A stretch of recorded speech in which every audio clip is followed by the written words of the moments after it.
વિસાવદરમાં ગોપાલ ઇટલિયા જ્યારથી ધારાસભ્ય બન્યા છે ત્યારથી ઉચ્ચ અધિકારીઓ કાં તો રજા પર ઉતરી ગયા છે કાં તો તેમની બદલી કરવામાં આવી છે.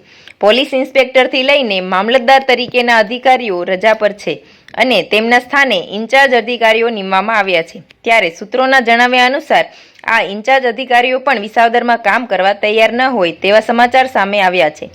સૂત્રોના જણાવ્યા અનુસાર છેલ્લા 2 મહિનામાં 5 પોલીસ ઇન્સ્પેક્ટરની બદલી કરવામાં આવી છે. વિસાવદરમાં વધુ એકવાર પીઆઈની બદલી થઈ છે. છેલ્લા 2 મહિનામાં 4 પીઆઈ બદલ્યા બાદ ફરી એકવાર પીઆઈની બદલી થતાં વિસાવદર પોલીસ સ્ટેશન ચર્ચાનો મુદ્દો બન્યું છે. 5 ઓગસ્ટના રોજ એસએન સુનારા મેડમને વિસાવદરનો ચાર્જ આપવા બાદ તેઓ હાજર ન થતા તે ઓર્ડર રદ કરવામાં આવ્યો હતો અને હાલ ફરીવાર પીઆઈનો નવો ઓર્ડર કાઢી એમવી રાઠોડની નિમણૂક કરવામાં આવી છે.